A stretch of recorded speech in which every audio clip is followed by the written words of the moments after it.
දයාබර ශිෂ්‍ය ශිෂ්‍යාවනි විභාගය හා සම්බන්ධ වැදගත් කාරණයක් වන අසනීපයක් හේතුවෙන් විභාගය වෙනුවෙන් පෙනී සිටීමට නොහැකි වන අවස්ථාවකදී අනුගමනය කළ යුත්තේ කුමක්ද යන්න පිළිබඳව ඔබව දැනුවත් කිරීම මෙම වීඩියෝ පටයේ අරමුණයි. ඔබට කිසියම් අසනීප තත්ත්වයක් ඇතිවීම හේතුවෙන් විභාගයේ කිසියම් විෂයකට පෙනී සිටීමට නොහැකි වන අවස්ථාවකදී වෛද්‍යමය හේතුවක් මත ඉදිරි වසරකදී වරප්‍රසාද සහිතව විභාගය සඳහා නැවත පෙනී සිටීමට හැකියාව ඇත.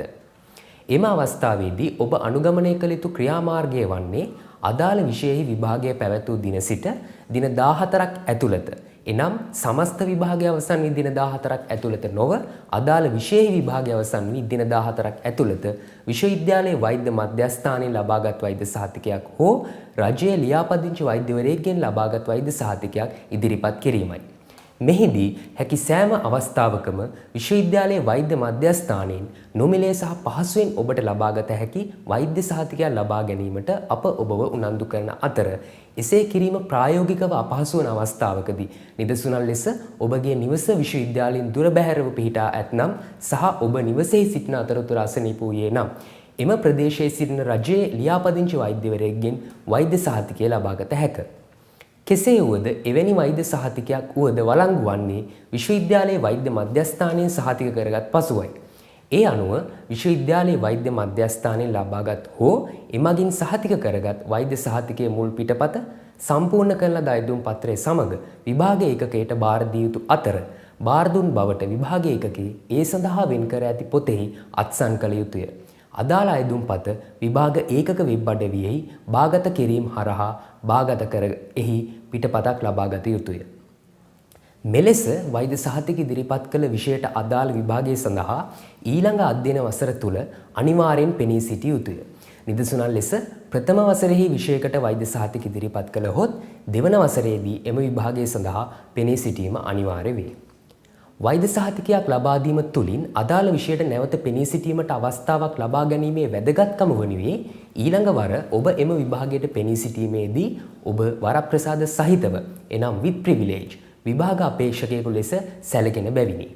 වරප්‍රසාද සහිත අපේක්ෂකයෙකු ලෙස පෙනී සිටීමේදී පසුගිය වර ඔබ අඛණ්ඩ ඇගයීම් නැතහොත් continuous assessment සඳහා ලබාගත් ලකුණුද අවසන් විභාගයේ ලකුණු වලට එකතු වන අතර සාමාන්‍ය පරිදි ඔබට එම විෂයට අදාළ ශ්‍රේණිය හිමි වේ. ඉහත පැවසූ ආකාරයට නිසි ක්‍රමවේදය හරහා වළංගු සහතිකයක් ඉදිරිපත් නොකොට වෛද්‍යමය හේතුවක් මත වුවද ඔබ විභාගය සඳහා පෙනී නොසිටියේ නම් ඊළඟ වසරේදී ඔබට වරප්‍රසාද සහිත අපේක්ෂකයෙකු ලෙස නොව පුනර් අපේක්ෂකයෙකු ලෙස විභාගයට පෙනී සිටීමට සිදුවේ. එලෙස පුනර් අපේක්ෂකයෙකු ලෙස පෙනී සිටීමේදී ඔබට විභාගය සඳහා ලබාගත හැකි උපරිම ලකුණ වන්නේ ලකුණු 40ක් වන අතර මෙහිදී අඛණ්ඩ ඇගයීම් ලකුණුද එකතු වීමක් සිදු නොවේ. මෙම උපදෙස් වඩා පැහැදිලිව හා ලිඛිතව ඔබගේ ප්‍රොස්පෙක්ටස් තුල වන exam procedures කොටස තුලින් ඔබට අධ්‍යයනය කළ හැකිය.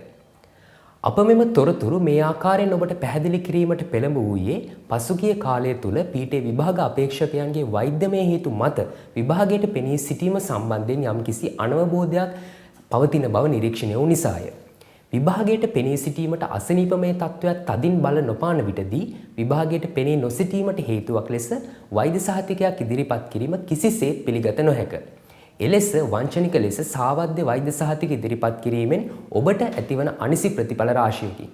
එම වෛද්‍ය සහතිකය විභාග ඒකකය මගින් පිළි නොගැනීම, ඉදිරි අධ්‍යයන වසරෙහි මුහුණ දීමට සිදුවන විෂයන් සංඛ්‍යාව ඉහළ යාම, කාලයත් සමග දේශනවලදී ලබාගත් දැනුම අමතක වීම, අධික වැඩ ප්‍රමාණය නිසා ඉන්ටර්න්ෂිප්ස් වලින් අතරමැද අස්වීමට සිදුවීම ඒවාට නිදසුන් වේ. තවද වෙනත් විශේෂ හේතු නිදසුනක් ලෙස පවුලේ සමීපතමයෙකුගේ මරණයක් සිදුවීම, තමන් හදිසි අනතුරකට ලක්වීම මත දින 14ක් ඇතුළත වෛද්‍ය සහතික ඉදිරිපත් කළ නොහැකි වීම වැනි කාරණා පීඨයේ විශේෂ තත්ත්වයන් යටතේ සලකා බලයි. එහෙයින් එවැනි අවස්ථාවකට ඔබ මුහුණ දීමට සිදුවහොත් හැකි ඉක්මනින් විභාග ඒකකයේ අමතා ඒ පිළිබඳ ක්‍රියා කළ යුතු ආකාරය සම්බන්ධයෙන් උපදෙස් ලබාගත යුතුය. අවසාන වශයෙන් නැවතත් අප ඔබට අවධාරණය කරනු ලබන්නේ අසනීපයක් නොමැති සෑම අවස්ථාවකදීම හොඳින් සූදානම් වී විභාගයට පෙනී සිටින ලෙසත් සාවද්‍ය ලෙස වෛද්‍ය සහතික ඉදිරිපත් කරමින් විභාග කල් දැමීමට කිසිසේත් උත්සාහ නොකරන ලෙසත්ය. එසේනම් මෙම උපදෙස් හොඳින් මතකයේ තබාගෙන ඉදිරියේදී ඔබ මුහුණ දෙන විභාගය සඳහා සාර්ථකව පෙනී සිටීමට හැකි වේවා යන්න අපගේ ප්‍රාර්ථනයයි. බොහොම ස්තුතියි.